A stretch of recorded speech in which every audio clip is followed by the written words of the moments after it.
Sometimes the clearest proof that we do not see the world exactly as it is comes through an ordinary conversation.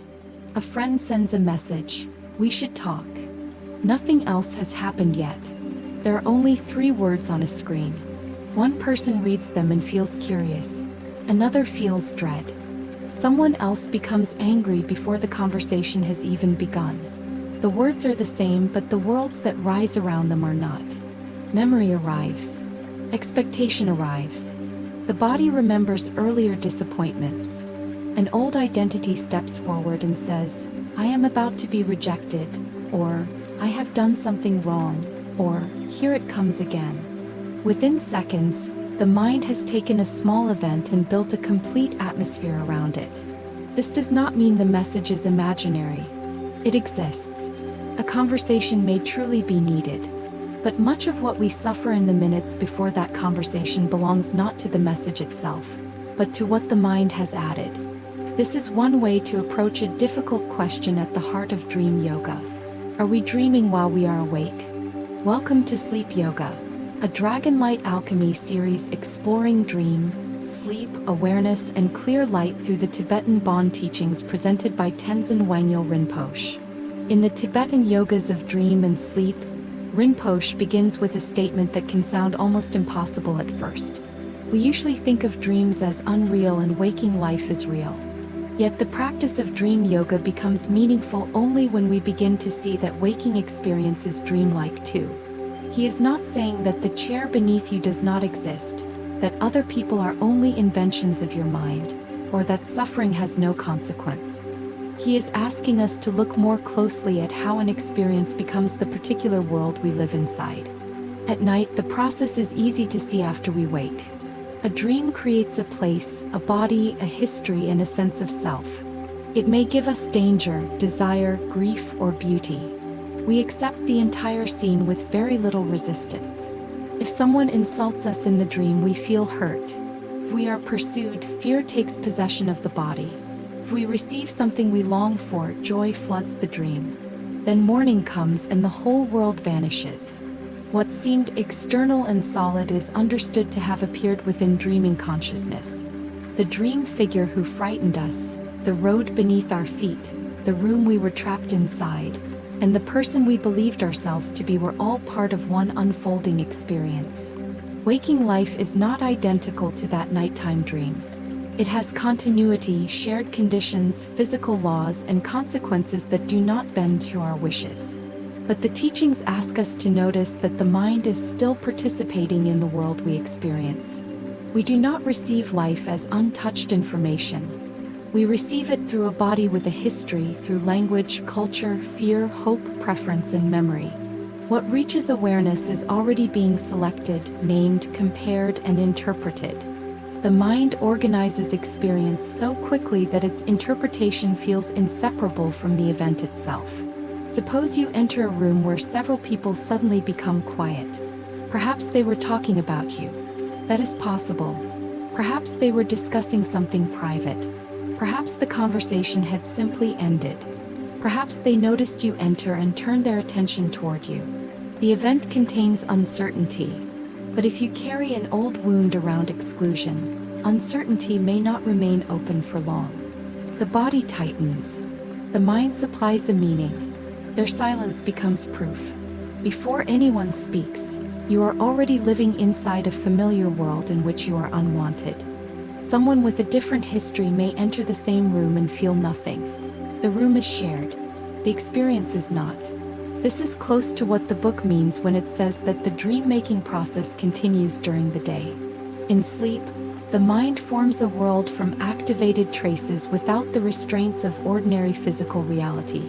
While awake, sensory conditions are present, yet the mind still threads perception, memory, emotion, and identity into a story that feels complete. The story is often useful. Without interpretation, we could not navigate daily life. We need interpretation to recognize faces, understand language, remember danger, and make choices. The teaching is not asking us to become suspicious of every perception or to stop functioning. The problem begins when we forget that interpretation is occurring. Then a viewpoint becomes reality itself. A familiar reaction becomes the only possible response. Tenzin Wangyal Rinpoche uses the word ignorance in a precise way. It does not mean a lack of education or intelligence. A person can be brilliant and remain deeply caught in this kind of ignorance.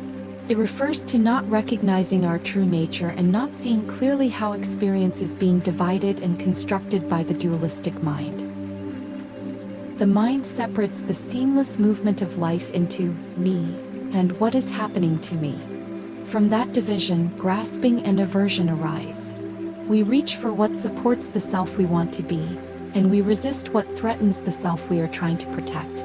Over time, these preferences become so familiar that they seem like personality. I am just someone who cannot trust. I have always been unlucky. People never understand me. I need approval before I can feel secure. Such beliefs may have roots in real events. They should not be mocked or brushed aside. Yet when an identity formed through the past begins interpreting every new moment, the past is no longer only remembered. It is continually recreated. We meet a new person through expectations left by an old relationship. We enter an opportunity already convinced that it will end like the last one. The world becomes arranged around what we have learned to fear or desire. At night, the same tendencies become dream landscapes. During the day, they become what we call our life. This is the deeper meaning of saying that waking experience is dreamlike. It does not mean that life is false. It means that experience is conditioned, interpretive, impermanent, and less fixed than it appears from inside a strong reaction. There is an important compassion in this teaching. If our experience were completely fixed, nothing could change. Every fear would tell the final truth and every identity would be permanent. But a conditioned experience can be understood. A learned reaction can soften. A story can be seen as a story without denying the event from which it grew. Dreamlike does not mean meaningless. It means that meaning is being made. And because meaning is being made, awareness can enter the process. This is not an excuse to deny responsibility. In fact, it makes responsibility more immediate. If anger colors everything I see, I need to know that before I speak. If fear is turning uncertainty into certainty, I need to recognize that before I make a decision. The dreamlike view is not a way of floating above human life. It asks us to become more intimate with the forces shaping our participation in it. There is also a danger in using this teaching carelessly. We might tell someone in pain that their suffering is only a dream. We might ignore injustice by calling the world an illusion. We might use spiritual language to avoid grief, conflict, or accountability. That is not awakening. It is another form of sleep. If someone is harmed, compassion requires that we respond. Seeing experience as dreamlike does not mean remaining in danger or pretending that consequences disappear. The teaching loosens fixation. It does not erase discernment. A nighttime dream may be empty of the solidity we give it, yet the fear can wake us with a racing heart. In the same way, waking phenomena can be dreamlike and still matter profoundly. Their emptiness is not absence. It is the absence of the fixed, independent essence we habitually assign to them. The question is not whether experience exists in some crude yes or no sense. The question is whether it exists in the way we assume while we are caught inside it. This becomes practical the moment a strong emotion arises. Imagine that someone disappoints you. The disappointment is real. Something happened that did not meet your hope or agreement. Then the mind begins its work. This always happens. They never cared. I should have known. Nothing will change. The event may require a response. A boundary may be needed. But the words always, never, and nothing often reveal that the present moment has been joined by a much older world. Waking lucidity begins when we notice the joining. We do not need to destroy the story or argue with ourselves. We pause long enough to distinguish what happened from what the mind is adding. What was actually said? What sensation is present in the body? What memory has been awakened? What conclusion has appeared before all the facts are known? This pause does not make us passive. It gives action a chance to come from clarity rather than momentum. The Mother Tantra presents a progression that links waking experience to dream, vision, action, dream, and death. Vision here means the whole field of experience, not only what the eyes see. If we are unaware in experience, we are likely to act from habit. Those actions strengthen the same tendencies that later shape our dreams. If we remain lost in dream, the tradition says we are rehearsing the same lack of recognition with which we may meet the bardo after death. Whether or not we are ready to contemplate death in this way, the immediate lesson is clear.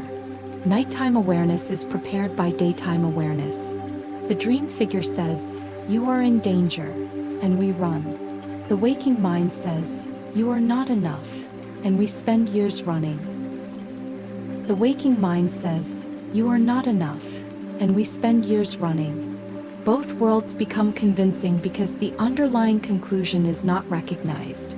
This is why dream yoga is practiced in grocery stores, meetings, traffic, family conversations, and quiet moments alone. The formal night practices matter, but the day provides hundreds of opportunities to recognize the mind while it is building a world. The book's foundational practices eventually ask the practitioner to regard waking objects and experiences as dreamlike. This is not meant as a slogan repeated mechanically. Saying "this is a dream" while remaining lost in anger changes very little. The words are useful only when they interrupt certainty. They remind us that the experience has causes, conditions, and an interpreting mind. What appears permanent is already changing.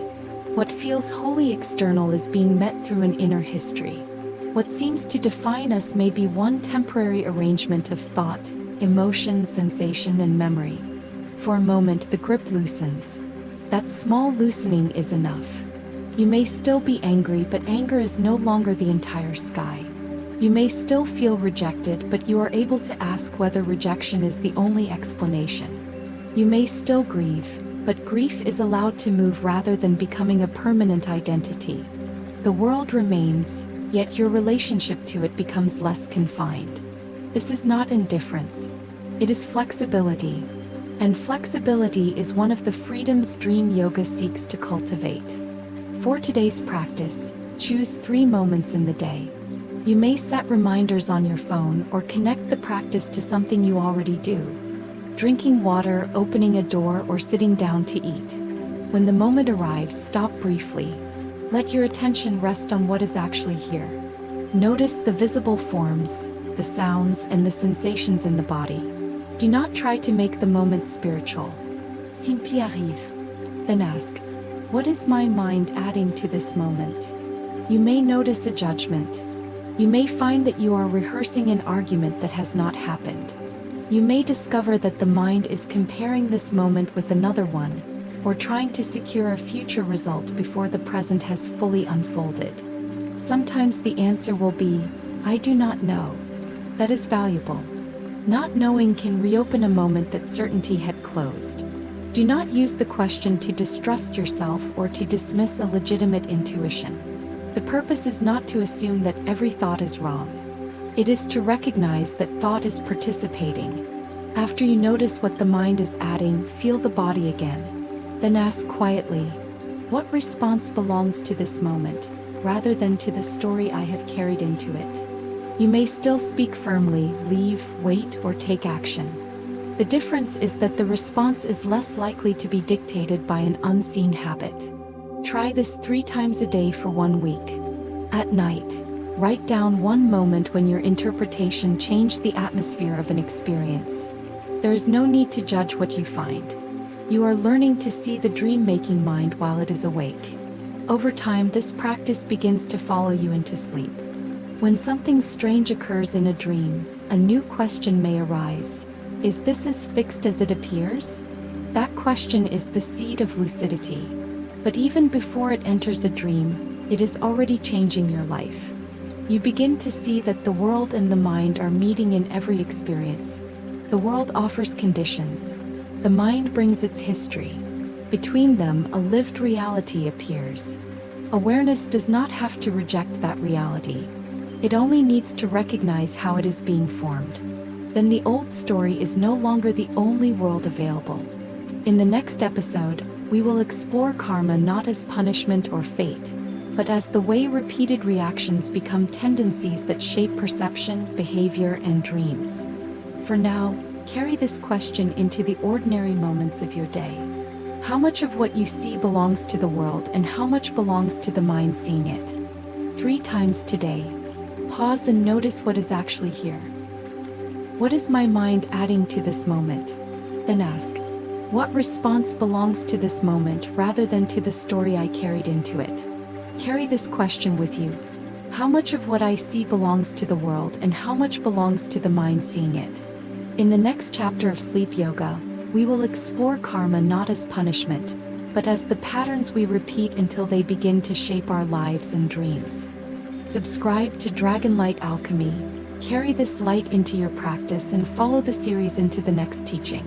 Until then, hold this question gently. How much of what I see belongs to the world and how much belongs to the mind?